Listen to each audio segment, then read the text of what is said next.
Praise the lord. దేవుడికి స్తోత్రం. హల్లెలూయా. వాక్యమును చదువుకుందాం. దయచేసి పరిశుద్ధ గ్రంథమును మనం ధ్యానించుకుందాం. మత్తయి సువార్త 24వ అధ్యాయము 30వ వచనం నుంచి చదువుకుందాం. మత్తయి సువార్త 24వ అధ్యాయము 30వ వచనం.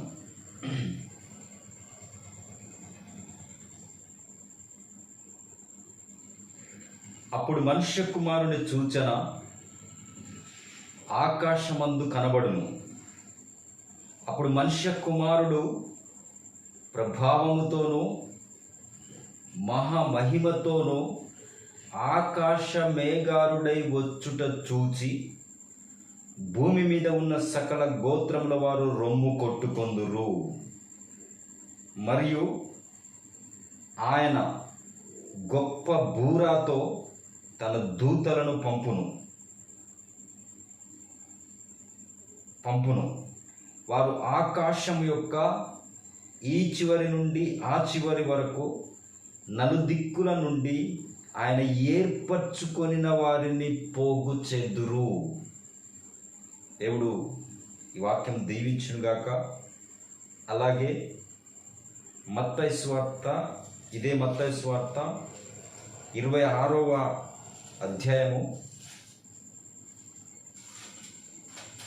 64వ వచనం నుంచి చదువుకుందాం. 64వ వచనం. ఇది మొదలుకొని మనుష్య కుమారుడు సర్వశక్తుని కుడి పార్శ్వమున కూర్చుని ఉండుటయు ఆకాశ మేఘారుడై వచ్చుటయు మీరు చూద్దురని చెప్పగా, ప్రధాన యాజకుడు తన వస్త్రములు చింపుకొని వీడు దేవదూషణ చేసెను, మనకింకా సాక్షులతో పని ఏమి? ఇదిగో ఈ దూషణ మరిప్పుడు మీరు విన్నారు, మీకేమి తోచుచున్నదని అడిగను. అందుకు వారు, వీడు మరణమునకు పాత్రుడనిరి. అప్పుడు వారు ఆయనను ముఖము మీద ఉమ్మివేసి ఆయనను గుద్దిరి. కొందరు ఆయనను అరచేతులలో కొట్టి, క్రీస్తు, నిన్ను కొట్టిన వాడెవడో ప్రవచించుమనిరి. Praise the lord. మరి యొక్క వాక్య భాగమును కూడా మనం చదువుకుందాం. లూకా సువార్త 21వ అధ్యాయము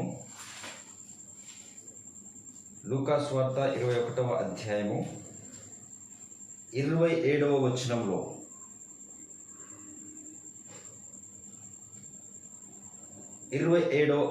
చదువుతున్నాం. అప్పుడు మనుష్య కుమారుడు ప్రభావముతోనూ మహామహిమతోనూ ఆకాశ మేఘారుడై వచ్చుట చూద్దురు. ఇవి జరగనారంభించినప్పుడు మీరు ధైర్యం తెచ్చుకొనుడి, మీ తలనెత్తుకొనుడి, మీ విడుదల సమీపించుచున్నదనెను. ఆమేన్. దేవుడి వాక్యంను దీవించునుగాక. జాగ్రత్తగా ఇప్పుడు మనము చదివినటువంటి 3 లేఖన భాగాలను గనక మనం గమనిస్తే, ఆకాశ మేఘారుడై వచ్చుట మీరు చూచెదరు. Praise the lord. చూడండి ప్రియమైన దేవుని పిల్లలారా, ఆకాశ మేఘారుడై మన ప్రభువైన యేసుక్రీస్తు రాబోతున్నాడు. జాగ్రత్తగా ఇక్కడ మనం గమనించినట్టయితే, యేసుక్రీస్తు ప్రభు మొదటి రాకడలో వచ్చాడు. మొదటి రాకడలో వచ్చినప్పుడు ఆయన మరియా అనే గర్భమును వాడుకొని యూదా బెత్లెహేములో జన్మించాడు. ఈ యేసుక్రీస్తు యొక్క మొదటి రాకడ బెత్లెహేములో జన్మించుట, ఇది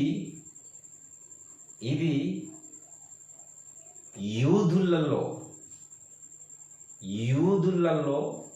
యేసుక్రీస్తు ప్రభు దేవుడు తన మొదటి రాకడలో యూదా దేశంలో బెత్లెహేములో జన్మించాడు. యేసు ప్రభు బెత్లెహేములో జన్మించిన, యూదా దేశంలో జన్మించినటువంటి యేసు ప్రభు తన 33 సంవత్సరములు భూమిపైన జీవించి 3.5 సంవత్సరములు తన యొక్క స్వార్థ పరిచర్యను చేసి, ఆ తర్వాత యేసు ప్రభు శిలువ మరణమును పొందుకున్నాడు. యేసుక్రీస్తు యొక్క శిలువ మరణము పొందుకున్న తర్వాత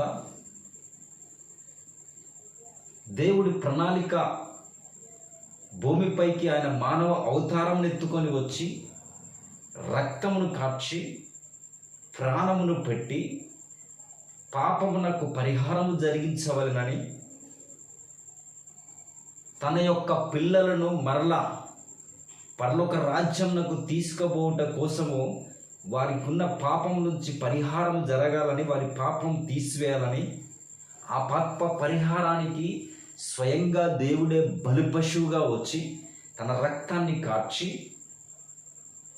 ప్రాణం పెట్టి, నేను ప్రాణము పెట్టుట వలన, నేను సమీప బంధువుడిగా వచ్చి మీకోసం రక్తం చిందించుట వలన మీరు జీవించవలనని, మీరు పరలోక రాజ్యము రావాలనని, నాతో పాటు మీరు ఉండవలనని, మీరు నాతో పాటు వచ్చి నా పరలోక రాజ్యంలో మీరు ఉండాలంటే పాపం లేనివారిగా ఉండాలని, ఆ పాపమునకు పరిహారమును నేనే చెల్లించుచున్నాను, నేనే పరిహారం అవుతున్నాను అని ఒక యజ్ఞ పశువుగా, ఒక గొర్రె పిల్లగా, ఒక కోడెగా, ఒక మేకగా వధించబడి బలి పశువుగా మారి,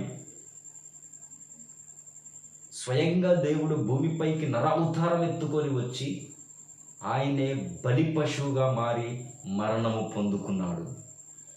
ఆ మరణము పొందుకొనుట వలన మనకి ఇప్పుడు పాపము నుంచి పరిహారము జరుగుతుంది, మన యొక్క పాపములు తీసివేయబడుతున్నాయి. యేసుక్రీస్తు ప్రభువుని మనం నమ్ముకొని ఆయన కలువరిగిరిలో చిందించిన ఆ ప్రాణ త్యాగాన్ని జ్ఞాపకం చేసుకొని, ఆ రక్తంలో గనక మన పాపపు మూటను పెట్టినట్టయితే దేవుడు హిమమంతా తెల్లగా దాన్ని చేస్తాడు.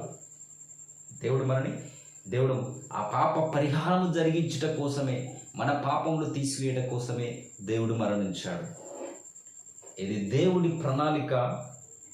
మొదటి రాకడలో ఆయన యొక్క యేసుక్రీస్తు ప్రభు యొక్క ఉద్దేశమై ఉన్నది. దేవుడి యొక్క ప్రణాళిక ఏంటంటే, మొదటి రాకడలో ఆయన మానవ అవతారం ఎత్తుకొని భూమిపైకి వచ్చి లోకమంతటికి పాపమునకు పరిహారం జరగవలనని, పాపము తీసివేయబడవలనని ఆయనే ఆ వదను పొందుకొని కల్వరిగిరిలో ఆయన మరణించాడు. ఎందుకు ఈ ప్రభు మొదటి రాకడలో చేశాడంటే, దేవుడు ఎవరినైతే జగత్ పునాదులేబడక మునిపే ఏర్పరచుకున్నాడో, ఆ ఏర్పరచుకున్న వారి యొక్క పాపముల యొక్క తీసివేయబడుట కోసం, వారిని విమోచించుట కోసం, వారిని పాపము లేని వారిగా ఉండుట కోసం దేవుడు స్వయంగా వచ్చి రక్తం కార్చి ప్రాణం పెట్టాడు. వారి కోసం తన ప్రాణాన్ని అర్పించాడు. ఇది మొదటి రాకడలో మీకు తెలుసు. ఆల్రెడీ మొదటి రాకడలో ప్రభు వచ్చాడు. మొదటి రాకడలో ఆయన ఎవరి దగ్గరికి వచ్చాడంటే, తన స్వంత జనులైన, స్వంత ప్రజలైన యూదుల దగ్గరికి వచ్చాడు. యూదుల దగ్గరికి యేసు ప్రభు వచ్చినప్పుడు, యూదులలో ఆయన చెప్పిన వాక్య ప్రకారం, యెషయా ప్రవక్త చెప్పిన ప్రకారం, మిగతా ప్రవక్తలందరూ ప్రవచించిన ప్రకారం, ఆ ప్రవక్తల ప్రవచనముల వాక్యము నెరవేర్పుగా, సంపూర్ణ వాక్యముగా, చాలా సామాన్యతలో ఒక కన్యక ద్వారా గర్భం ధరించి ఒక కుమారుని కని ఆయన భూమిపైకి వచ్చి కదలాడుతున్నప్పుడు, ఆయన తిరుగుతున్నప్పుడు, వారి మధ్యలో సంచరిస్తున్నప్పుడు, నా తండ్రి ప్రకారమే నేను చేస్తున్నాను చెబుతున్నప్పుడు సంపూర్ణ వాక్యం, ప్రవక్తల చేత ప్రవచించబడినటువంటి వాక్య సత్యము నెరవేర్పులో మానవ అవతారముగా సంపూర్ణ వాక్యముగా వచ్చి ఆ రోజు యూదుల మధ్యలలో నడుస్తుంటే, తిరుగుతుంటే, ప్రకటిస్తుంటే సువార్త పరిచర్యను చాలామంది ఆయన కోసం ఎదురు చూస్తున్న వాళ్ళే, ఆయన కోసం కనిపెడుతున్న వాళ్ళే, ఆయన చేత ఇవ్వబడినటువంటి మోషే ద్వారా వచ్చినటువంటి ధర్మశాస్త్రము అది యేసుక్రీస్తు గురించి చూపెడుతుంది. ఈ ధర్మశాస్త్రాన్ని బోధిస్తున్న వాళ్ళే, ఆయన లేఖనములను బోధిస్తున్న వాళ్ళే లేఖనము శరీరధారి అయి వాక్యము నెరవేర్పుగా వారి మధ్యలో నిలబడి ఉంటే మొదటి రాకడలో వాళ్ళు గ్రహించలే. అయితే యేసు ప్రభు యొక్క దేవుని యొక్క రాకడ, మొదటి రాకడ అది యూదా దేశంలో జరిగింది. ఆ ప్రభు ఎందుకు వచ్చాడో వాళ్ళందరి నిమిత్తం ఆయన రక్తం కార్చాడు, ప్రాణం పెట్టాడు. వాళ్ళ రక్షించవలనని, వాళ్ళను విమోచించవలనని ఉద్దేశించిన దేవుడు తన ప్రణాళిక ప్రకారము భూమిపైకి వచ్చి రక్తం కార్చి ప్రాణం పెట్టాడు. ప్రాణము పెట్టి ఆయన 3వ దినమున తను చెప్పిన లేఖనాల ప్రకారమే తిరిగి లేచాడు. ఆయన తిరిగి లేచిన తర్వాత, ఆయన తిరిగి లేవక మునిపే చెరలో ఉన్న ఆత్మల దగ్గరకు వెళ్ళి చెరను చెరగా బయటికి తీసుకొని వచ్చాడు. యేసుక్రీస్తు ప్రభువు 3వ దినమున తిరిగి లేస్తున్నప్పుడు యేసుక్రీస్తుతో పాటు పాత నిబంధన యొక్క పరిశుద్ధులు, పాత నిబంధన యొక్క భక్తులు యేసు ప్రభు యొక్క సమాధి తెరవబడి ఆయన తిరిగి ఎట్లా లేచాడో అలాగే అనేక పరిశుద్ధుల యొక్క సమాధులు తెరవబడి వాళ్ళు శరీరములతోనే లేచారు. అందుకే అపోస్తలుడైన పౌలు గారు అన్నారు, జగత్ పునాదులు వేయబడక మునిపే మనము యేసు క్రీస్తు లోపల ఉన్నాము. యేసు క్రీస్తు శిలువ మరణమును పొందుకున్నప్పుడు మనము కూడా ఆయనతో పాటు మరణించాము. ఆయనను సమాధిలో పెట్టినప్పుడు ఆయనతో పాటు కూడా మనము సమాధి చేయబడినాము. అలాగే ఆయన తిరిగి లేస్తున్నప్పుడు మనము కూడా తిరిగి లేచాము.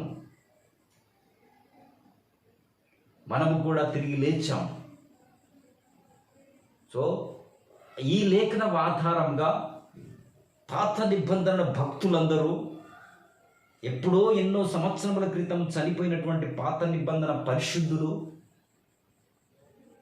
యేసుక్రీస్తు పునరుద్ధానుడై 3వ దినమున తిరిగి లేస్తున్నప్పుడు ప్రభుతో పాటు వాళ్ళ సమాధులు తెరవబడ్డాయి. వాళ్ళు కూడా తిరిగి లేచారు. ఇంచుమించు 40 దినములు వాళ్ళు భూమి మీద సంచారం చేస్తూ 500 మందికి సుమారుగా వాళ్ళు కనిపించారు. ఆ తర్వాత యేసు ప్రభు వాళ్ళందరూ చూస్తుండగానే ఆయన వెళ్ళిపోయేటప్పుడు ముందే చెప్పాడు, నేను వెళ్ళిపోవట మంచిది, నేను వెళ్ళిపోయిన తర్వాత ఆదరణకర్తకు పరిశుద్ధాత్మ, నా నామంలో పంపబోవు పరిశుద్ధాత్మ మీ యొద్దకు వచ్చును, అప్పుడు మీరు శక్తి నొందెదరు. నేను మిమ్మల్ని అనాథలుగా విడువను, నేను మరలా మీ యొద్దకు వచ్చును. ఆదరణకర్త అనగా నా తండ్రి నా నామంలో పంపబోవు పరిశుద్ధాత్మ, ఆ పరిశుద్ధాత్మను నేను నీకు పంపుతానని దేవుడు మాట ఇచ్చాడు. నేను నివాస స్థలంలో సిద్ధపరచడానికి వెళ్తున్నాను, నేనుండు స్థలంలో మీరు వచ్చి ఉండుట కోసం నేను వెళ్తున్నానని ప్రభు చెప్పారు. అయితే యేసుక్రీస్తు ప్రభు వచ్చిన తర్వాత, తిరిగి లేచిన తర్వాత ఇక పరలోకంలోకి వెళ్ళేటప్పుడు ఆయన అందరూ చూస్తుండగానే ఆరోహణమయ్యాడు. ఆయన ఒక మేఘములోనికి ఆరోహణమై వెళ్ళిపోయాడు. పరలోక రాజ్యానికి యేసుక్రీస్తు ప్రభు ఎలాగ వెళ్ళాడు అని అంటే, వీళ్ళు చూస్తుండగానే ఆయన ఆరోహణమయ్యాడు. ఒక మేఘము ఆయనను కమ్ముకొని తీసుకొని పోయినది. ఈ లేఖనం ఒకసారి మనం చదువుదాం. ఎఫెసీయులకు రాసిన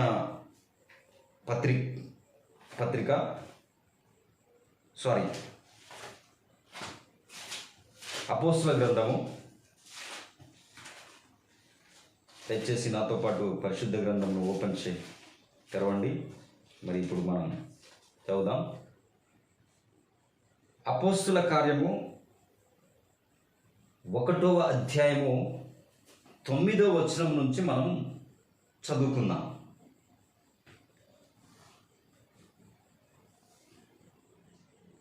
ఓకే, 8వ వచనం నుంచి చదువుకుందాం. ఆయనను పరిశుద్ధాత్మ మీ మీదికి వచ్చినప్పుడు మీరు శక్తి నొందెదరు గనక మీరు యెరూషలేములోను యూదయ సమరయ దేశములందంతటను బూదిగంతముల వరకును నాకు సాక్షులై ఉందురని వారితో చెప్పెను. ఇప్పుడు వినండి జాగ్రత్తగా.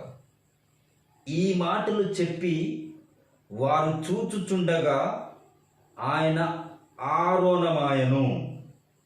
అప్పుడు వారి కన్నులకు కనబడకుండా ఒక మేఘము ఆయనను కొనిపోయెను. ఆయన వెళ్ళుచుండగా వారు ఆకాశం వైపు తేరి చూసిరి. ఇదిగో, తెల్లని వస్త్రములు ధరించుకొనిన 2 మనుషులు వారి యొద్ద నిలిచి, గలిలయ మనుషులారా, మీరెందుకు నిలిచి ఆకాశం వైపు చూచుచున్నారు?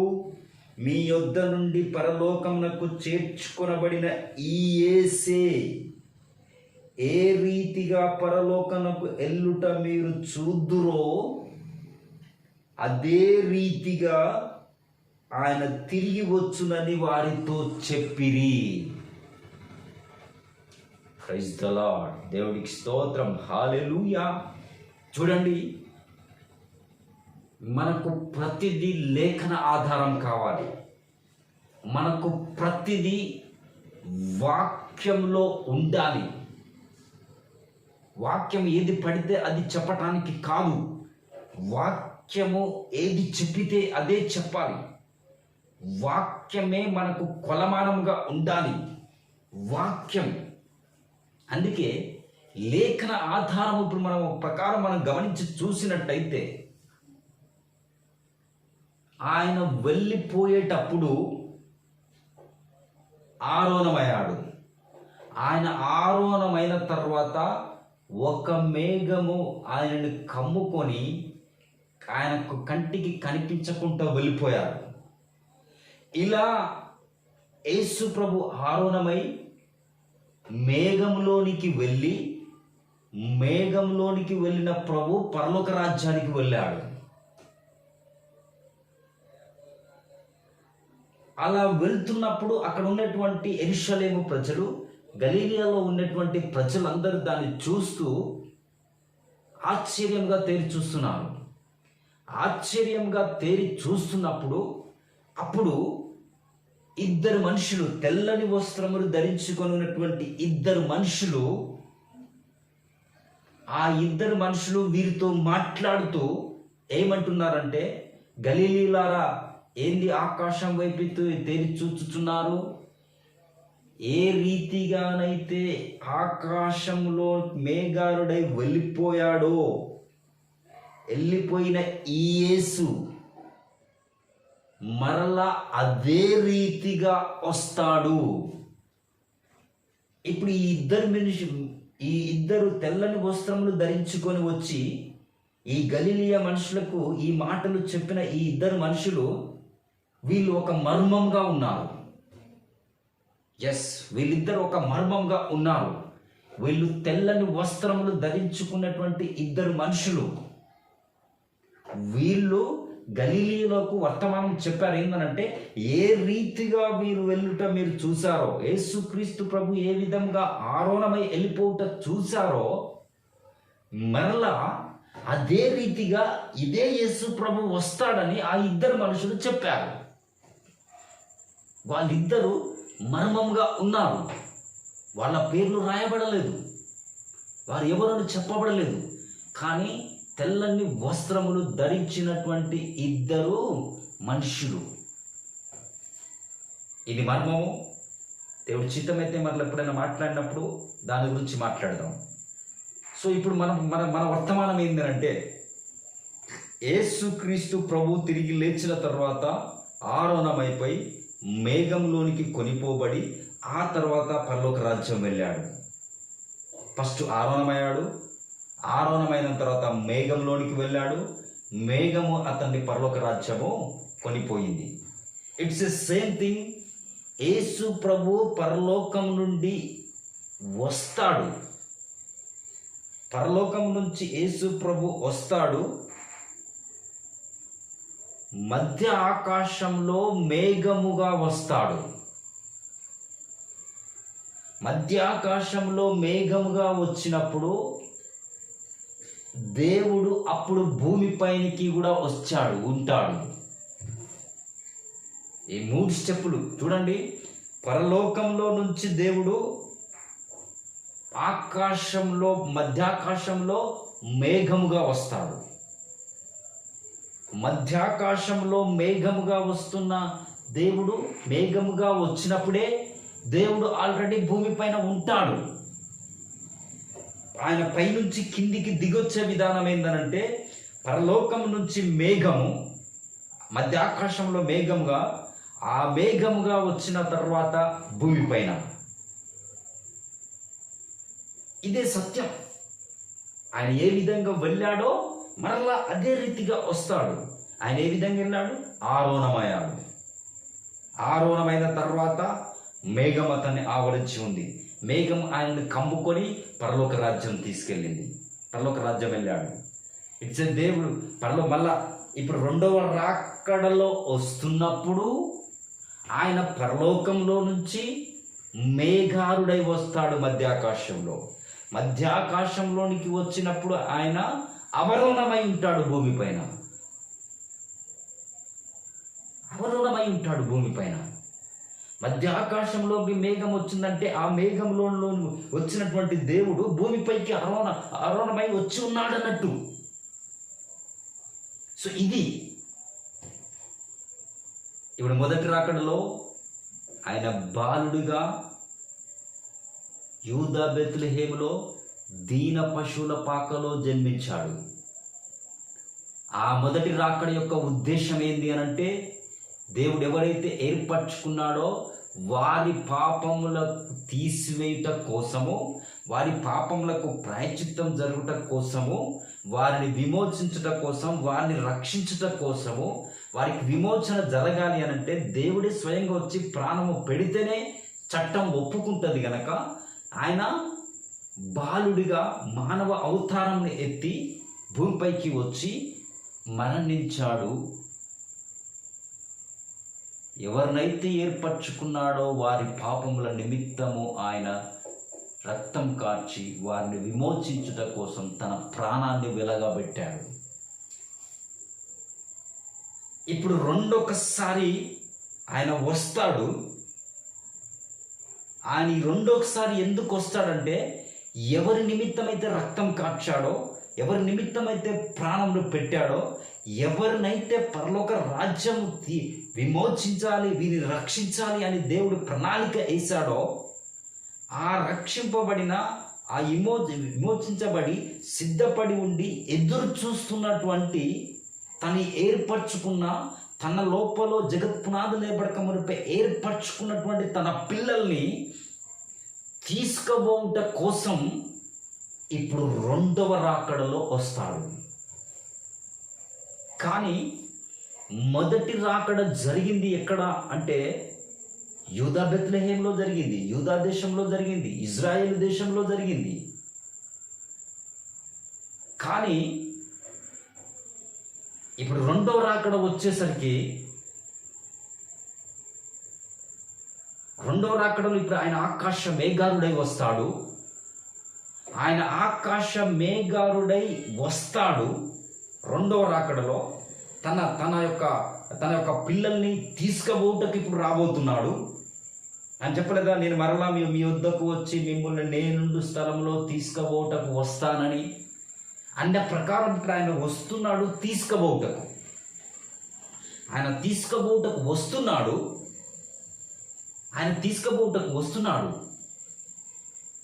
కానీ ఆయన తీసుకుపోవటకు వచ్చేటప్పుడు ఇప్పుడు ఆకాశ మేఘారుడై వస్తాడు. ఇప్పుడు మనం చదివిన లేఖనాలు అవే. మత్తయి సువార్త 24:30 అధ్యాయంలో ఆయన ఆకాశ మేఘారుడై వచ్చుట చూద్దురు అని. ఆయన తండ్రి ప్రభావము మహిమ గలవాడై తన దూతలను వెంటబెట్టుకొని వచ్చును. ఆయన రెండో రాకడలో వస్తున్నప్పుడు తండ్రి ఏ మహిమను కలిగి ఉన్నాడో ఆ మహిమను కలిగి ఉండి వస్తాడు. ఆయన వస్తున్నప్పుడు తన దూతలను కూడా వెంటబెట్టుకొని వస్తాడు. అది మహిమతో కూడినటువంటి వాడిగా వస్తాడు. ఇప్పుడు మధ్య ఆకాశంలో వచ్చేటువంటి మేఘము అది మహిమా మేఘముగా ఉంటుంది. అది ప్రభావపు మేఘముగా ఉంటుంది. అది తండ్రి ఏ విధముగా ఉన్నాడో అదే మహిమతోటి తన దూతలను వెంట పెట్టుకొని వస్తాడు. ఆయన తండ్రి మహిమను కలిగి తండ్రి ప్రభావంను కలిగి తన దూతల్ని వెంట పెట్టుకొని వచ్చేటప్పుడు ఆయన మధ్య ఆకాశంలో మేఘముగా ఉంటాడు. మధ్య ఆకాశంలో ఆయన మేఘముగా వచ్చాడంటే దీని అర్థం తండ్రి మహిమను కలిగి తండ్రి ప్రభావమును కలిగి తన దూతల్ని వెంట పెట్టుకొని వచ్చాడని అర్థం. ఆమేన్. సో ఇప్పుడు యేసు ప్రభు వస్తాడు. కానీ చూడండి, ఇప్పుడు మొదటి రాకడ యూదా దేశంలో జరిగింది, బెత్లెహేంలో. కానీ రెండో రాకడ మాత్రం ఇప్పుడు ఎక్కడ జరుగుతుందంటే అన్యజనులలో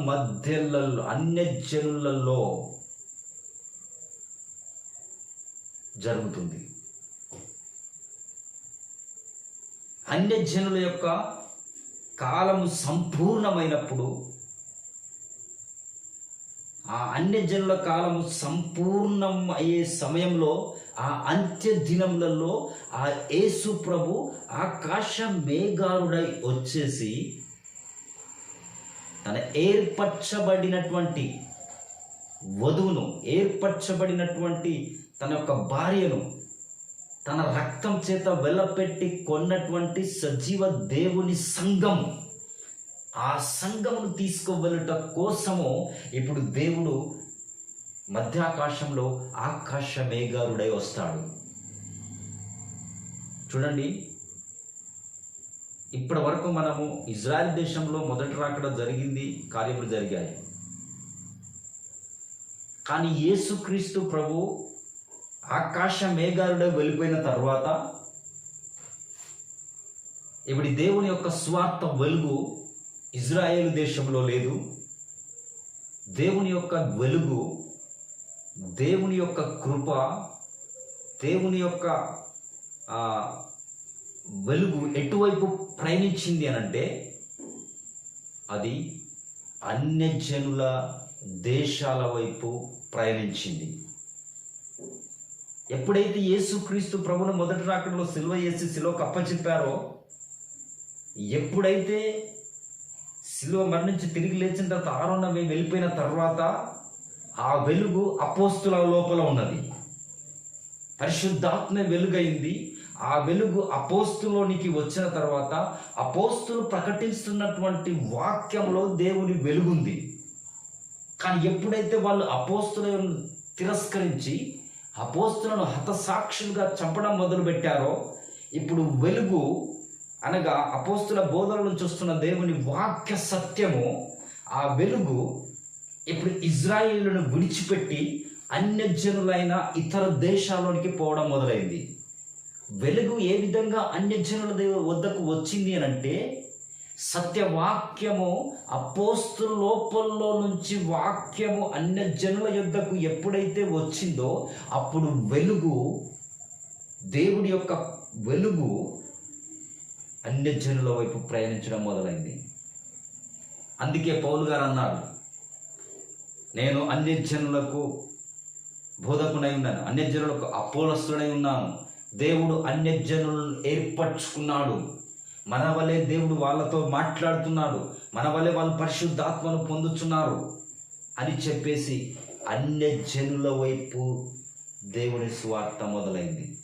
అన్యజనుల వైపు దేవుని స్వార్థ మొదలైనప్పుడు అన్యజనులకు ప్రవక్తగా, అన్యజనులకు అపోస్తులుగా, అన్యజనులకు దేవుని చేత ఏర్పరచబడిన బోధకుడిగా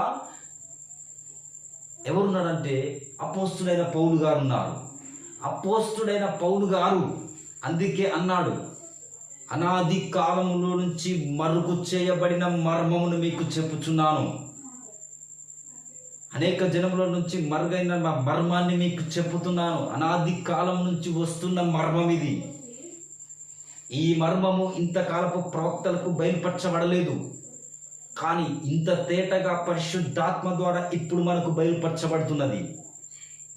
అక్కడ అన్య జనుల్లో వస్తున్నటువంటి ఆ రూతు ఎవరో కాదు, కానీ ఇప్పుడు ఈ అన్య జనులలో దేవుని నమ్ముకుంటున్న నిజ దేవుని పిల్లలై ఉన్నారని, ఈ విధముగా అన్య జనుల్లో నుంచి ఒక సంఘం వచ్చుట ముందే పాత నిబంధనలో గుర్తులుగా, ఛాయలుగా ఆల్రెడీ దేవుడు నిర్ణయించి పెట్టాడు. ఆ మర్మం ఇప్పుడు మీకు బయలుపరచబడుతుంది. అది ఎవరో కాదు, కానీ ఆ యేసు క్రీస్తు యొక్క మర్మము అన్య జనులలో నుంచి వస్తున్నటువంటి ఈ పరిశుద్ధాత్మ ద్వారా వస్తున్న వాక్య సత్యాన్ని విని వెలుగును వెంబడిస్తున్న మీరే ఆ మర్మమై ఉన్నాడని అపోస్తలుడైన పౌలు గారు చెప్పారు. Praise the lord. సో అందుకోసమే మనం ఏం చేయాలంటే ఇది. సో దేవుడి వాక్యం ఇప్పుడు అన్ని జనుల వైపు వచ్చింది. అప్పటి కానించి అపోస్తలుడైన పౌలు గారు కానించి ఇక ఇప్పుడు దేవుడు ఇజ్రాయేల్ దేశంలో లేడు. ఆ తర్వాత ఇజ్రాయేల్ దేశం కూడా ఆల్రెడీ ప్రపంచ పటంలో లేకుండా చెల్లాచెదురైపోయింది. ఇజ్రాయేల్ అంతా ప్రపంచ వ్యాప్తానికి పడ్డారు. వాళ్ళు కనీసము 1900 సంవత్సరములు ఇతర అన్య దేశములలో బానిసలుగా బ్రతికారు. ప్రపంచ పటంలోనే ఇజ్రాయెల్ దేశం లేకుంటే ఆ భూభాగాన్ని మొత్తం విడిచిపెట్టి బయటికి వెళ్ళిపోయారు. దేవుడి వెలుగు కూడా ఆల్రెడీ అన్య జనుల మధ్యలలో అపోస్తుల ద్వారా సంచారం చేయడం జరిగింది, ప్రసరించడం జరిగింది. వెలుగు ప్రయాణించుకుంటూ వచ్చిన తర్వాత అపోస్తుల కాలం అయిపోయిన తర్వాత, అపోస్తులైన పౌలు గారు వెళ్ళిపోయిన తర్వాత ఆ వెలుగు, ఆ సత్యము, ఆ దేవుని వాక్యం ఐరేనియస్లో పనిచేసింది. ఐరేనియస్లో పనిచేసిన తర్వాత, ఐరేనియస్ వెళ్ళిపోయిన తర్వాత మార్టిన్లో పనిచేసింది. మార్టిన్ వెళ్ళిపోయిన తర్వాత కొలంబోలో పనిచేసింది. వెలుగు, సత్యము, దేవుని వాక్యము కొలంబోలో పనిచేసింది. ఆ తర్వాత 5వ వ్యక్తిగా వస్తున్నటువంటి మార్టిన్ లూథర్లో అపోస్తల బోధ అనే సత్యవాక్యము, వెలుగు మార్టిన్ లూథర్లోనికి వచ్చింది. మార్టిన్ లూథర్లోనికి ఎప్పుడు వెలుగు వచ్చిందో ఆ మార్టిన్ లూథరు అపోస్తల బోధన పట్టుకున్నాడు, అపోస్తల సత్యాన్ని పట్టుకున్నాడు. నీతిమంతుడు విశ్వాస మూలముగా జీవించిన వాక్యాన్ని పట్టుకొని ఆ వెలుగును కలిగి ఉండి పరిశుద్ధాత్మ చేత నింపబడిన వాడే అప్పుడు ఉన్నటువంటి ఆచార సాంప్రదాయబద్ధమైన రోమన్ క్యాథలిక్ చర్చికి అగెయినెస్ట్గా ఒక్కడు నిలబడి దానికి డోర్లకు మేకులు కొట్టి వాక్య సత్యం ఇదని రుజువు చేసినటువంటి వ్యక్తిగా దేవుడు మార్టిన్ను నిలబెట్టాడు. మార్టిన్లో ఉన్నటువంటి వెలుగు అపోస్తుల ద్వారా ఇవ్వబడిన వాక్య సత్యపు వెలుగై ఉన్నది. ఇలా అపోస్తుల ద్వారా ప్రయాణిస్తున్నటువంటి అన్ని జనుల్లో ప్రయాణిస్తున్నటువంటి వెలుగు ఇప్పుడు మార్టిన్ లూథర్ కాలం దగ్గరికి వచ్చింది. మార్టిన్ లూథర్ కాలం ముగించబడిన తర్వాత మరలా ఇదే వెలుగు 6వ వ్యక్తి అయిన జాన్ వెస్లీలోనికి ఎంటర్ అయింది. ఈ జాన్ వెస్లీలోనికి వచ్చినటువంటి అపోస్తుల బోధ యొక్క సత్య వాక్యపు వెలుగు, దేవుడు ఒక్కడైనటువంటి ఈ వెలుగు, అపోస్తుల బోధ అనేటువంటి వెలుగు జాన్ వెస్లీలోనికి వచ్చిన తర్వాత, ఆ తర్వాత జాన్ వెస్లీ కాలము అయిపోయిన తర్వాత ఇప్పుడు 7వ కాలము లవోదికయ సంఘ కాలం. ఈ 7వ కాలము లవోదికయ సంఘ కాలానికి 7వ దూతగా, 7వ వర్తమానికుడుగా ఇప్పుడు అపోస్తుల బోధ యొక్క వెలుగు, ఆ సంపూర్ణ వాక్యము ఈ లవోదికయ అనే 7వ సంఘ కాలంలో, 7వ సంఘ కాలానికి పంపబడినటువంటి 7వ దూత అయినటువంటి ప్రవక్త విలియం మ్యారన్ బ్రెనాన్లోనికి ఆ వెలుగు ఎంటర్ అయింది. ఆ వెలుగు ప్రవక్త విలియం బ్రెనాన్లోనికి ఎంటర్ అయిన తర్వాత 7వ సంఘ కాలంలో అప్పుడు అపోస్తుల బోధ మరలా ఆ సంపూర్ణ వాక్యం ప్రవక్త విలియం బ్రెన్నామ్ గారి ద్వారా మరలా అపోస్తుల యొక్క బలిపీఠం పేర్చబడినది. మరలా అది కట్టబడినది. చూడు, దేవుడు అన్యజనుల మధ్యలో క్రీస్తు శకం 2024 సంవత్సరముల క్రితం శిలువ మరణంలో పొందుకున్న తర్వాత ఇక క్రీస్తు శకమంతా అన్యజనుల మధ్యలలో జరిగినటువంటి సంవత్సరాలు. యేసుక్రీస్తు యొక్క వాక్యము వెలుగు ఇప్పుడు ఎక్కడ ఉంది అంటే అన్యజనులలో మధ్యలలో, అనేక దేశాలలో ప్రపంచవ్యాప్తంగా ఈ వెలుగు వెళ్ళింది. మరి ఈ వెలుగు ఎలాగొచ్చింది? అపోస్తుల నుంచి వచ్చినటువంటి వెలుగు ఈ విధముగా కొంత దేశాలకు, కొంత ప్రాంతాలకు ఈ విధముగా అభిషేకించబడిన అభిషిక్తుల ద్వారా, తన సేవకుల ద్వారా ఈ విధముగా ఇట్లా ప్రజల్లుకుంటూ, ఈ విధంగా అనేక ప్రాంతంలో వ్యాప్తి చెందుకుంటూ దేవుని సువార్త ప్రపంచ దేశాలన్నిటికీ కొనసాగుకుంటూ వచ్చింది. అయితే ఈ అన్యజనుల కాలంలో, అంటే యేసుక్రీస్తు మరణించి తిరిగి లేచినప్పుడు కానుంచి ఇప్పుడు మనం జీవిస్తున్న ఈ 2024 మట్టుకు, ఈ 2024 సంవత్సరములు అన్యుల యొక్క దినములుగా ఎంచబడతాయి. అన్యుల యొక్క దినములుగా, అన్యజనుల మధ్యలలో దేవుని యొక్క వెలుగు ప్రయాణించిన కాలముగా ఇది ఉన్నది. 2000 యేసుక్రీస్తు చనిపోయి తిరిగి లేచిన కానుంచి ఇప్పటి మట్టుకు 2024 సంవత్సరములు. ఈ 2024 సంవత్సరములు అంతా యేసుక్రీస్తు ప్రభు అన్యజనుల మధ్యలో చేస్తున్న కార్యములై ఉన్నాయి. ఇజ్రాయెల్ దేశంలో కాదు. పాత నిబంధన అంతా మనం ఇజ్రాయెల్ దేశంలో చదువుకున్నాం. కానీ ఇప్పుడు దేవుడు ఎక్కడ పనిచేస్తున్నాడంటే ఈ ఇజ్రాయేల్ అన్యజనుల మధ్యలలో ఈ 2024 సంవత్సరములో దేవుడు తన యొక్క వెలుగు ప్రయాణించుకుంటూ ప్రపంచ దేశాలకు వచ్చేసింది. యెరూషలేములో నుంచి వెలుగు, సువార్త వాక్యము, సత్యము ప్రయాణించుకుంటూ వచ్చింది. కానీ ఈ అన్యజనుల మధ్యలో దేవుడి ప్రణాళిక ప్రకారము ప్రకటన 1 ప్రకారము ప్రకటనలో చెప్పబడిన రీతిగా 7 సంఘాలు అన్యజనులలో ఏర్పరచబడినవి ఉన్నాయి. ఆసియా మైనర్లో ఉన్న 7 సంఘములకి లాగు రాయమని దేవుడు చెప్పాడు. అయితే ఈ 7 సంఘ కాలంలో అన్యజనుల యొక్క కాలంలో ఉన్నాయి. ఆమేన్. ఈ 7 సంఘ కాలంలో, ఈ 7 సంఘ కాలముల వ్యవధియే అన్యజనుల యొక్క కాలమై ఉన్నది. మోషే కాలము, నోవాహు కాలము, అబ్రహాము కాలము, ఇర్మియా కాలము, ఆమోస్ కాలము, ఇలా ఈ విధంగా ప్రవక్తలు జీవిస్తున్నటువంటి వారి కాలము ఏ విధంగా ఉందో అలాగే అన్యజనుల యొక్క కాలము కూడా నిర్ణయించబడి ఉన్నది. ఈ అన్యజనుల యొక్క కాలము ఎప్పుడు ముగించబడుతుంది అంటే 7వ సంఘ కాలంలో. 7వ సంఘ కాలం ఎప్పుడైతే పూర్తి అవుతుందో అప్పుడు అన్యజనుల మధ్యలో ఉన్న అన్యజనులలో దేవుని యొక్క ప్రణాళిక పూర్తి అవుతుంది. అందుకే దేవుడు పరిశుద్ధ గ్రంథంలో దీన్ని మర్మంగా అనేకులకు బయలుపరచబడకుండా కొన్ని వందల సంవత్సరముల నుంచి, వేల సంవత్సరముల నుంచి అది మరుగుగా వచ్చింది. అయితే ఈ యేసుక్రీస్తు శిలువ మరణమును పొందుకున్న కానుంచి, తిరిగి లేచిన కానుంచి ఈ 2024 మట్టుకు, ఈ 2024 సంవత్సరములు ఇవి అన్యజనుల కాలములుగా మనము చూస్తున్నాము. అన్యజనుల కాలం అంతట్లో, అన్యజనుల కాలము 7 సంఘ కాలములతోటి పోల్చబడి ఉన్నాయి. 7 సంఘ కాలము, ఎఫెసు అనే సంఘ కాలము, అది పౌలు గారు రంగం మీది సువార్తను బోధించిన కాలమై ఉన్నది. ఆ ఎఫెసు సంఘ కాలము కంప్లీట్ అయిపోయిన తర్వాత మరొక రెండవ సంఘ కాలం స్టార్ట్ అయింది.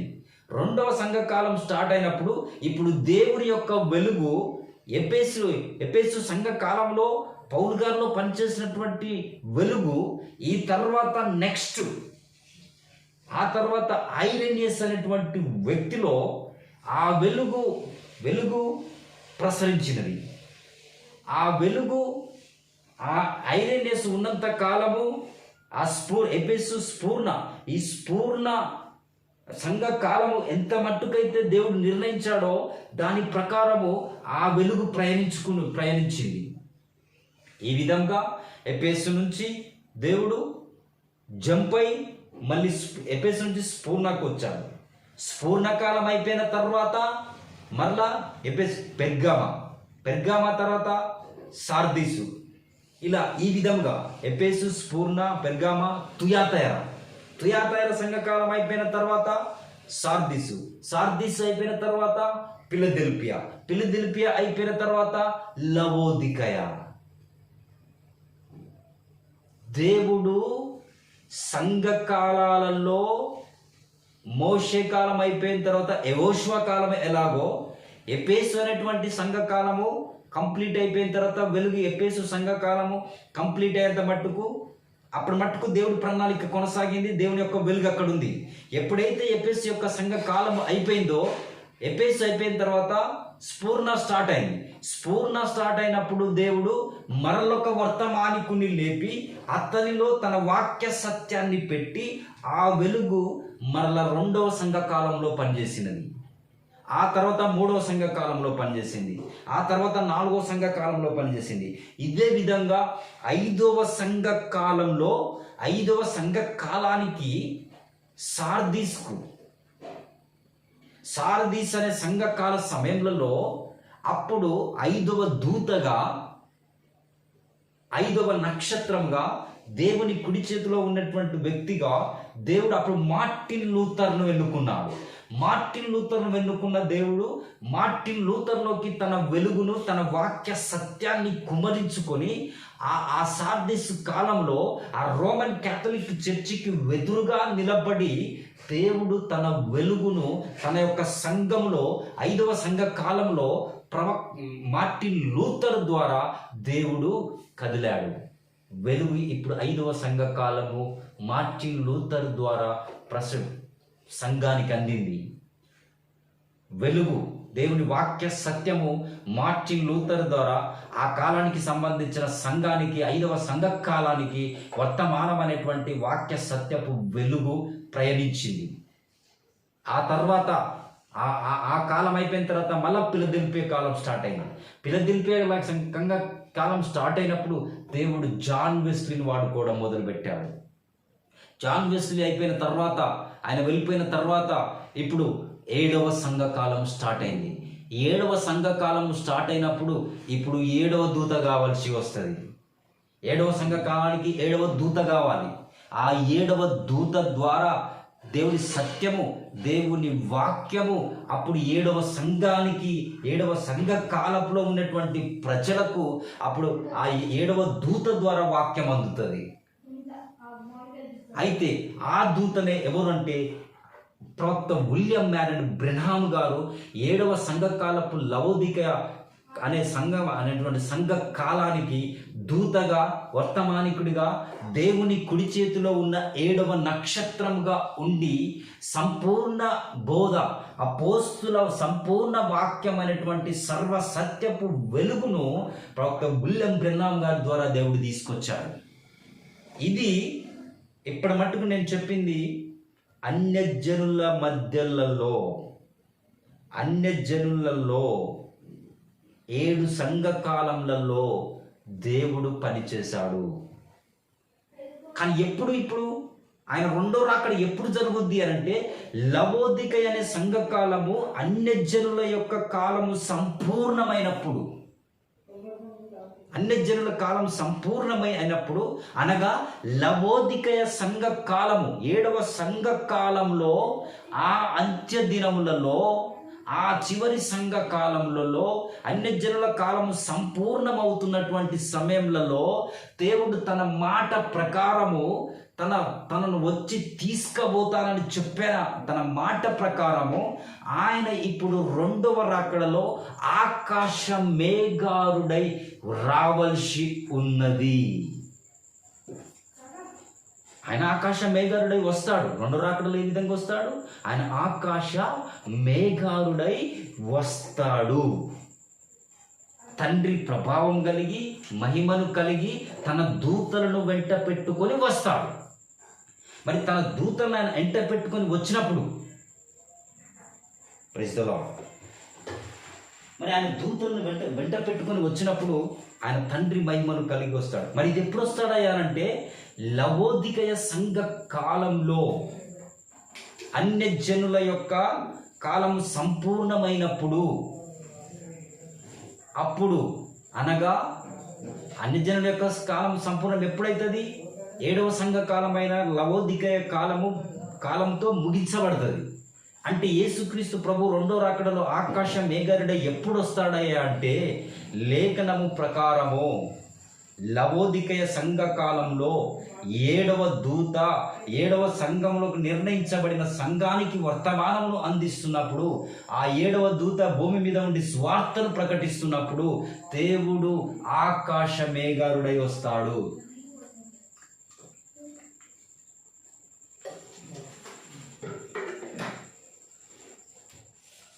ఆకాశ మేఘారుడై వస్తాడు.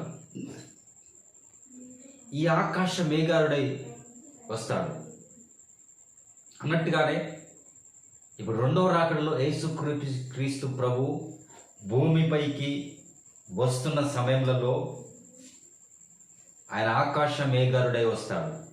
ఆయన ఆకాశ మేఘారుడై వచ్చేటువంటి సమయం ఎప్పుడంటే, అన్యజనుల యొక్క కాలము సంపూర్ణమవుతున్న సమయములలో, అనగా లవోదికయ సంఘ కాలపు చివరి దినములలో వస్తాడు.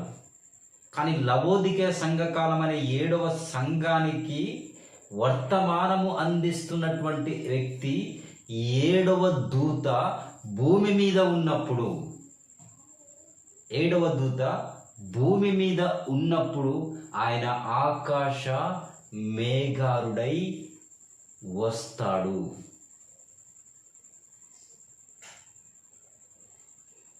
ఆయన ఆకాశ మేఘారుడై వచ్చాడనంటే, తన తండ్రి మహిమను కలిగి, ప్రభావం కలిగి, తన దూతల్ని వెంట పెట్టుకొని వచ్చాడు.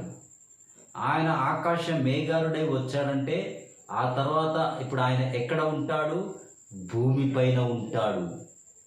భూమిపైన ఆయన ఆయన ఆయన ఉండాలి అంటే ఇప్పుడు ఏ విధంగా ఉన్నాడంటే, ఆయన మనుష్య కుమారుడిగా మేఘం ధరించుకొని వచ్చిన వ్యక్తిగా ఇప్పుడు భూమిపైన ఉన్నాడు. ఆయన భూమిపైకి వచ్చినటువంటి తన నియమము ప్రకారం, వాక్య ప్రకారము దేవుడు తన ప్రవక్తతోటి మాట్లాడుతూ, ప్రవక్తలోనికి తన వాక్యాన్ని పంపుతూ, పక్షిరాజు తన పిల్లకు ఆహారము పెట్టినట్టుగా దేవుడు ప్రవక్తకు తన నోటి వాక్యములను ప్రవక్తకు అందించి, ఆ ప్రవక్త భూమి మీద ప్రకటించడం మొదలుపెట్టాడు. ప్రవక్త ప్రకటిస్తున్నాడు, కానీ ప్రవక్త నోటి నుండి వస్తున్న మాటలు అవి మేఘమును ధరించుకొని వచ్చిన దూత యొక్క మాటలై ఉన్నాయి. ప్రవక్త ద్వారా పలకబడుతున్నది, కానీ ఆ మాటలు, ఆ స్వరము అది మేఘమును ధరించుకొని వచ్చిన యేసుక్రీస్తు ప్రభుదై ఉన్నది. ఇప్పుడు యేసుక్రీస్తు ప్రభు వచ్చాడు. Praise the lord. దేవుడికి స్తోత్రం, హల్లెలూయా. సో ఇప్పుడు మనం మేఘం గురించి చూసినట్టయితే ఆయన రెండవ రాకడలో ఆయన మేఘాలుడి వస్తాడు. ఆయన ఏ విధంగా వెళ్ళిపోయిట మీరు చూసారో అదే విధముగా వస్తారు అని చెప్పారు. అంటే ఇప్పుడు ఆయన రెండవ రాకడలో ఖచ్చితంగా ఆయన ఆకాశ మేఘారుడై వస్తాడు. కానీ ప్రకటన 10:1 చెప్తున్నది, బలిష్ఠుడైన దూత పరలోకం నుండి దిగి వచ్చుట చూచి తిని ఆయన మేఘం ధరించుకొని ఉండెను. మేఘమును ధరించుకుని ఉన్న బలిష్ఠకు దూత ఎవరయ్యా అంటే అది ప్రభువైన యేసుక్రీస్తు. కానీ ఇక్కడ ఈ వాక్యం చెప్తున్న ప్రకారము ఆల్రెడీ ఆయన వచ్చాడు,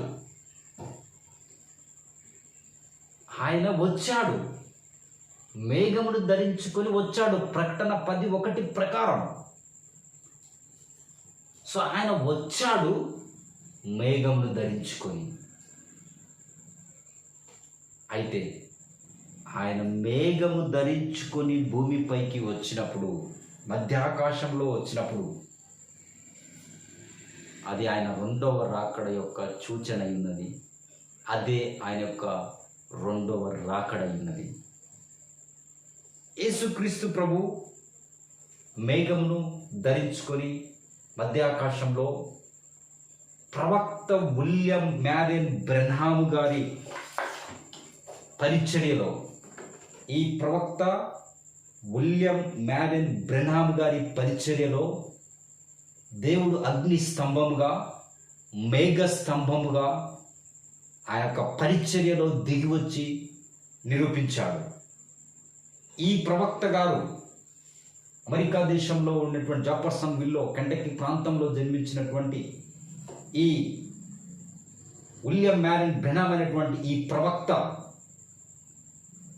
1963 ఫిబ్రవరి 28న సన్సెట్ కొండపైన ఉన్నప్పుడు ఒక సహజాతీతమైన మేఘం, ఒక మర్మయుక్తమైనటువంటి మేఘం 1963 ఫిబ్రవరి 28లో ఈయన అమెరికా దేశంలో సన్సెట్ కొండపైన ఉన్నప్పుడు మధ్యాకాశంలో ఒక వింతైన మేఘం, ఒక మర్మయుక్తమైనటువంటి మేఘం,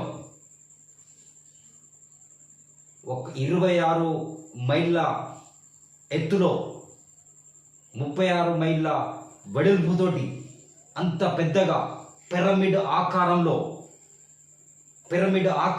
3 కోణములు కలిగినటువంటి ఆకారంలో ఒక మర్మయుక్తమైన మేఘం 1963 ఫిబ్రవరి 28న వచ్చింది.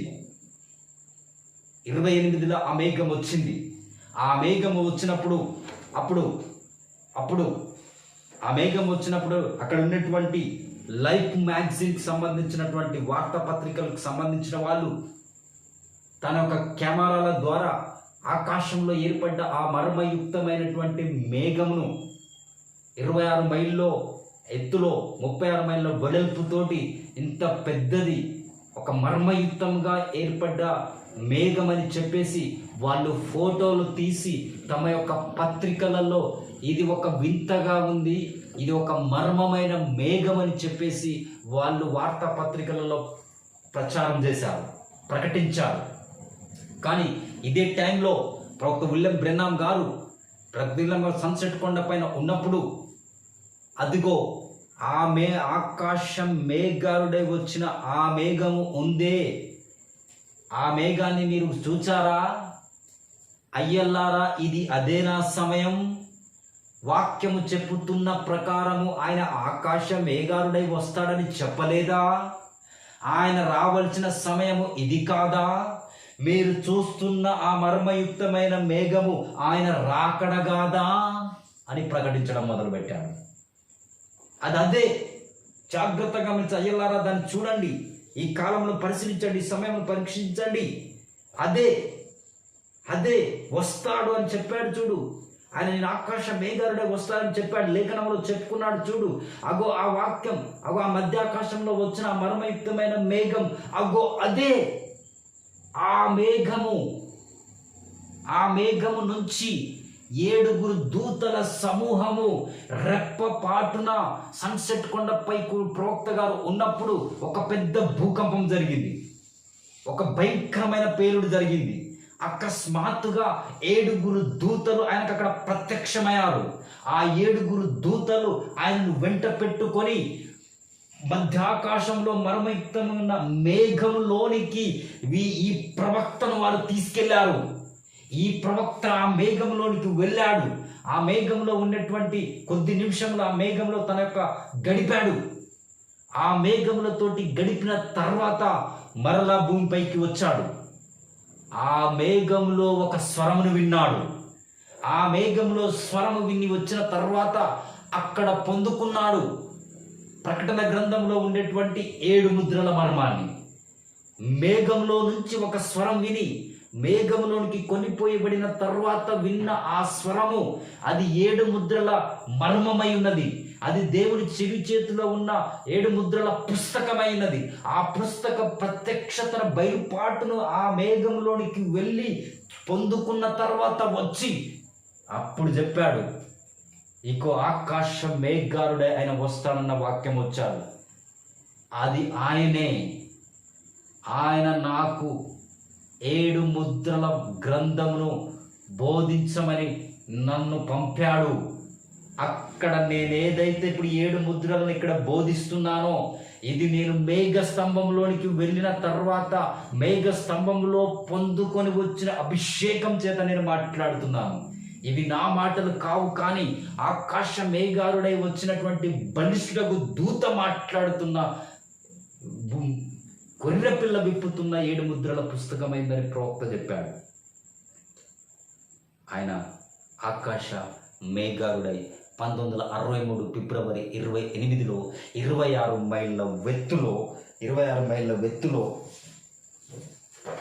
36 మైళ్ళ వెడల్పుతోటి ఆయన ఆకాశ మేఘారుడై వచ్చాడు.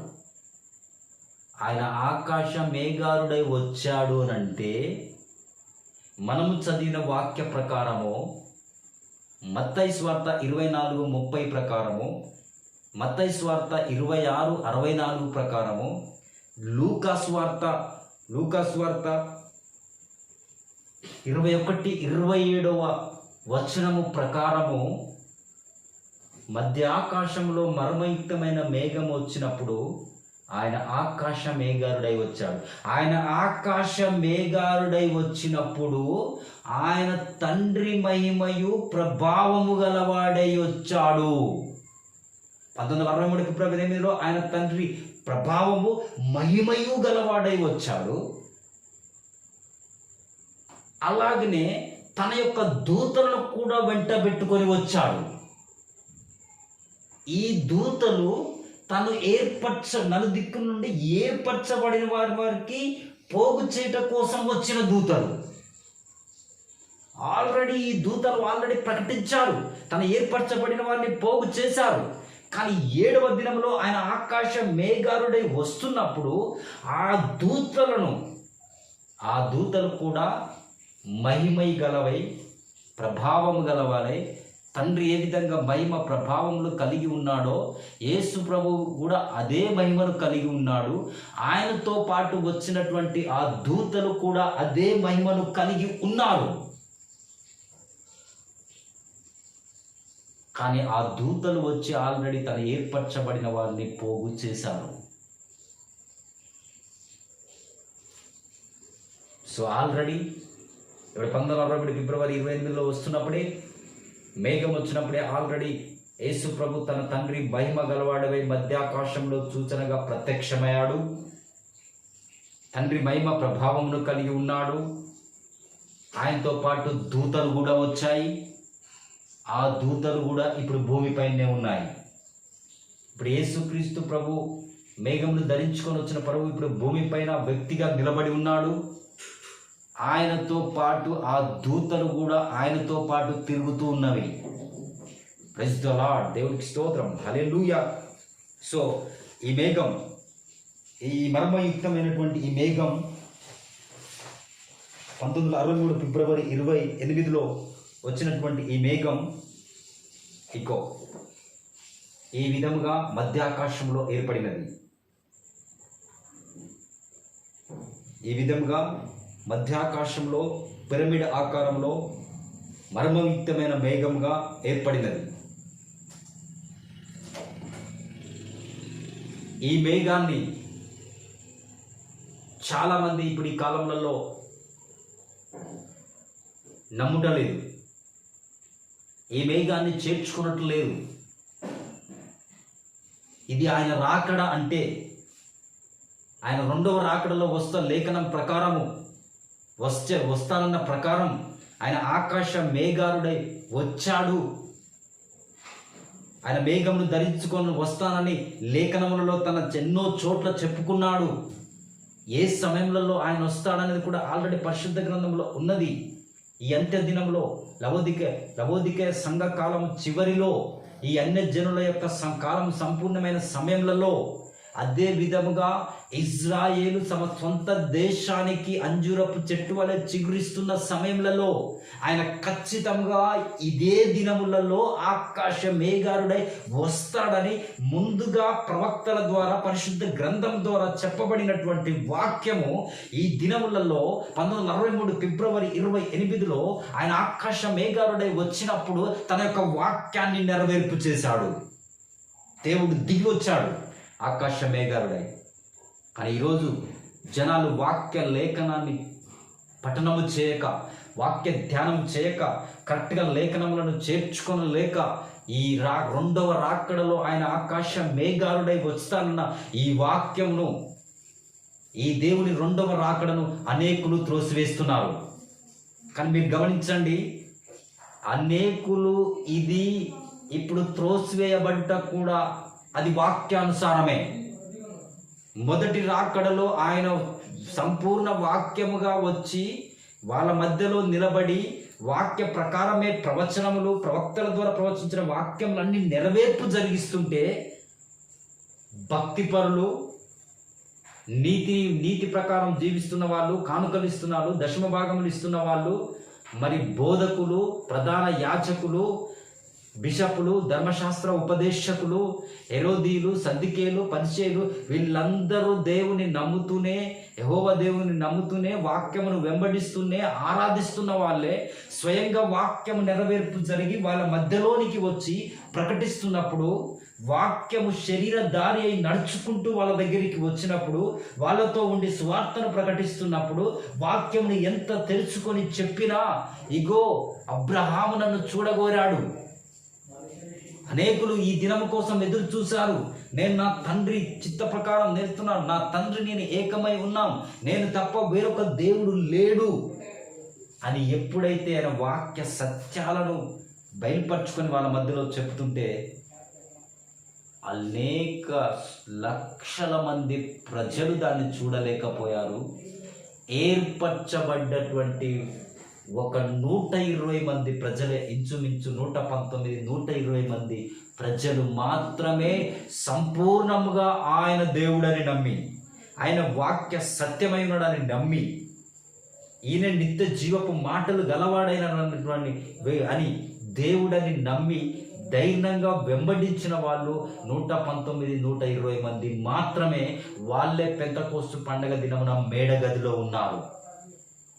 సో ఈ కాలంలో కూడా ఆయన ఆకాశ మేఘారుడై వచ్చినటువంటి ఈ వాక్య సత్యాన్ని, ఆయన యొక్క రెండవ రాకడను కూడా అప్పుడున్నట్టుగానే జనులు ఇప్పుడు కూడా ఉండి దీన్ని త్రోసివేస్తున్నారు. కానీ ఎవరైతే ముందుగా నిర్ణయించబడ్డారో, జగత్ పునాది లేబడక మునిపే దేవుడు ఎవరిని ఏర్పరచుకున్నారో, ఎవరిని యేసు క్రీస్తు లోపల దేవుడు ముద్రించాడో, యేసు క్రీస్తు లోపల ఎవరు జగత్ పునాది లేబడక మునిపే ఉన్నారో, గొర్రెపిల్ల యొక్క జీవ గ్రంథములో, అనగా యేసు క్రీస్తు యొక్క జీవ గ్రంథములో, యేసుక్రీస్తు అనే గొర్రెపిల్ల యొక్క జీవ గ్రంథంలో ఎవరి పేర్లు లిఖితమై ఉన్నాయో వారే ఈ కాలానికి పంపబడిన యేసుక్రీస్తు యొక్క మేఘస్తంభపు వాక్యాన్ని చేర్చుకుంటారు.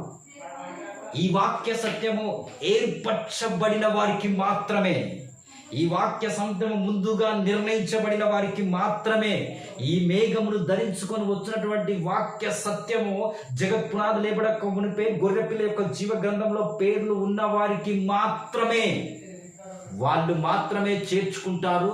వాళ్ళు ఈ కాలంలో చేర్చుకున్నటకు మొదటి కాలంలో ఏ విధంగానైతే 119 మంది ఉన్నారో ఏర్పరచబడిన వారిగా, ఈ రెండవ రాకడ కూడా వీళ్ళు చేర్చుకునేవారు. ఏర్పరచబడిన అల్పమైన చిన్న సంఖ్యగా గొర్రెపిల్ల యొక్క జీవ గ్రంథంలో పేర్లు రాయబడిన వారిగా ఉంటారు. ఇదే సో అందుకోసమే ఈ కాలపు ప్రవక్త విలియం మ్యారిన్ బ్రెన్హామ్ ద్వారా, ప్రవక్త ద్వారా దేవుడు ఆల్రెడీ తన లేఖనముల ప్రకారం ఏలి ఆత్మ కలిగిన ప్రవక్తను రెండో రాకడ ముందు పంపాడు. సమస్తాన్ని చక్కబెడతానని మాట ఇచ్చిన దేవుడు తన వాగ్దానం ప్రకారం ఏలి ఆత్మ కలిగిన ప్రవక్తగా విలియం బ్రెన్హామ్ గారిని పంపి సమస్తాన్ని చక్కబెట్టాడు. వాక్యం నుంచి తప్పుడు బోధలన్నిటిని ఖండించి వాక్యంను సరైన స్థానంలో అపోస్తుల బోధ వైపు తిప్పాడు. ఏలియా వచ్చిందంటే అపోస్తుల బోధ వైపు తిప్పుతాడు. తండ్రుల పిల్లల హృదయం అనుసరించేటట్టు, అనగా అపోస్తుల సత్యమును వెంబడించేటట్టుగా వస్తాడు. అలాగే ఆయన రాకడకి సమయంలో 7వ లవోదికీయ సంఘ కాలమునకు 7వ దూతగా ఉన్నప్పుడు, ఆ దూత ప్రకటిస్తున్నప్పుడే స్వార్థ మర్మములన్నీ సమాప్తమైతాయని దేవుడు వాగ్దానం చేశాడు. అదే విధముగా 7వ దూతగా ప్రకటన 10:7 7వ దూత పలుకు దినములలో అతడు బూర ఊదబోచుండగా దేవుడు తన దాసులకు సేవకులకు తెలిపిన స్వార్థ ప్రకారం దేవుని మర్మము సమాప్తమగును అన్న ప్రకారం 7వ దూతైన విలియం బ్రెన్హామ్ గారు స్వార్థను ప్రకటిస్తున్నప్పుడు దేవుడు అతని యొక్క స్వార్థ పరిచర్యలో మర్మములన్నిటినీ దేవుడు ముగించేసి వేశాడు. ఆకాశ మేఘారుడుగా ఆయన 7వ దూత భూమి పైన ఉన్నప్పుడే బలిష్ఠకు దూతగా ఆయన మేఘం ధరించుకొని వస్తాడు. అంటే ప్రవక్త విలియం బ్రెన్హామ్ గారు అందుకే సన్సెట్ కొండ పైన ఉన్నప్పుడే ఆయన ఆకాశ మేఘారుడై అన్ని కాలముల కరెక్ట్గా చూసుకుంటే కరెక్ట్గా సరి అయిన సమయంలో దేవుడు తన మాట చొప్పున ఆకాశ మేఘారుడై వచ్చి భూమి మీద ఉన్న 7వ దూతకు తన చిన్న పుస్తకమును 7 ముద్రల మర్మమును బయలుపరిచి తన వాక్య సత్యాన్ని ఎత్తబడుటకు నిర్ణయించబడిన వాళ్లకు విమోచించి ఎత్తబడుటకు కావలసినటువంటి ఆ మర్మములన్నిటినీ దేవుడు తన మాట ప్రకారము 7వ దూత ద్వారా ప్రకటించాడు. ఇగో దీన్ని నమ్మి దీన్ని వెంబడించి ఆకాశ మేఘారుడై వచ్చినటువంటి దేవుని రెండవ రాకడ సత్యాన్ని వెంబడిస్తూ సిద్ధపడి ఉన్న వాళ్లకు ఈ రోజుల్లో ఒక దినమున ప్రభు మనని తీసుకొని పోబోతున్నాడు.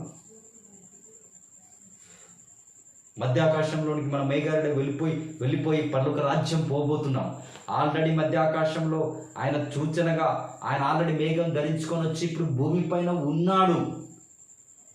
ఎక్కడ ఉన్నాడంటే ఏర్పరచబడిన వధువుతో మధ్యలో కదలాడుతూ, ఏర్పరచబడిన తన పిల్లల్ని సిద్ధపరుస్తూ, వారితో మాట్లాడుతూ, వాటికి వర్తమానం అందిస్తూ, సమరయ స్త్రీని పిలిచినట్టుగా, వ్యభిచారపు స్త్రీని పిలిచినట్టుగా, లాజర్ని పిలిచినట్టుగా, పొట్టి జక్కరియను పిలిచినట్టుగా, నతనయేలుతోటి మాట్లాడినట్టుగా, హృదయ రహస్యములు బయటపరుస్తూ అనేక విషయములలో తనను తాను బయలుపరుచుకుంటూ, వాక్యమును ఏర్పరచబడ్డ తన యొక్క పిల్లలకు వాక్యమును బయలుపరుచుకుంటూ, ఏర్పరచబడిన వాళ్ళను తన వాక్యం ద్వారా ఆకర్షిస్తూ దేవుడు ఇప్పుడు భూమి పైన తన యొక్క కార్యములను చేస్తున్నాడు.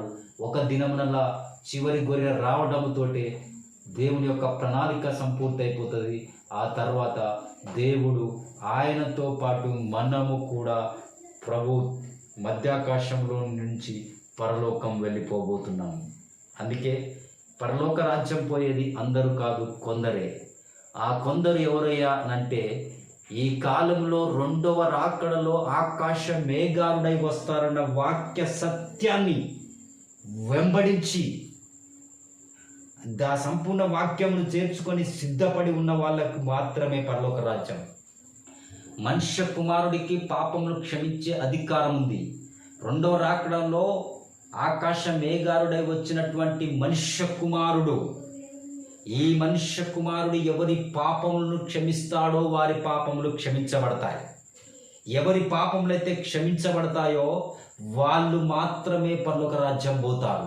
ఇప్పుడు పాపములు క్షమించబడాలి అని అంటే మనుష్య కుమారుడిగా ఆకాశ మేఘారుడై వచ్చినన్న దేవుని వాక్య సత్యాన్ని నమ్మితే ఆ వాక్యమే మనని పాపముల నుంచి విడుదల కలిగిస్తుంది.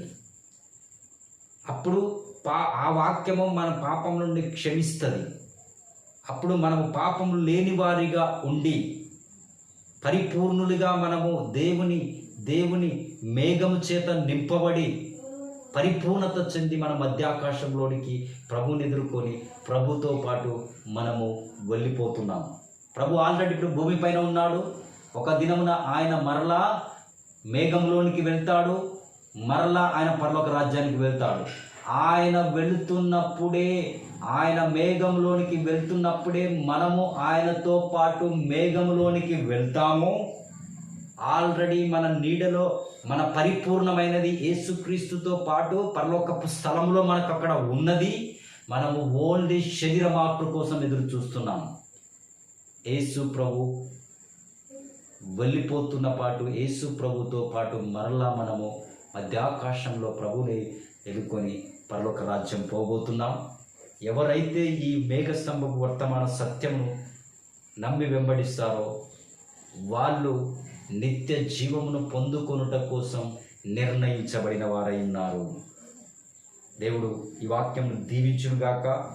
అలాగే మరొకసారి దేవుడు చిత్తమైతే ఈ మేఘ స్తంభము గురించి, మేఘ స్తంభము ఎలాంటి సమయంలో పాత నిబంధనలో వచ్చింది, మేఘ స్తంభము వచ్చి ఏ ప్రాంతంలోనికి ఏ సమయంలో వచ్చింది, ఆ మేఘ స్తంభము వచ్చినప్పుడు భూమిపైన ఏ కార్యములు జరుగుతున్నాయి. ఆల్రెడీ నీడలో ఛాయలో ఆల్రెడీ మేఘ స్తంభం వచ్చినప్పుడు ఏం జరుగుద్దని ఉందో ఇప్పుడు మేఘ స్తంభం వచ్చినప్పుడు కూడా అదే భూమిపైన జరుగుద్ది. ఎందుకంటే ఆయన మానని దేవుడై ఉన్నాడు.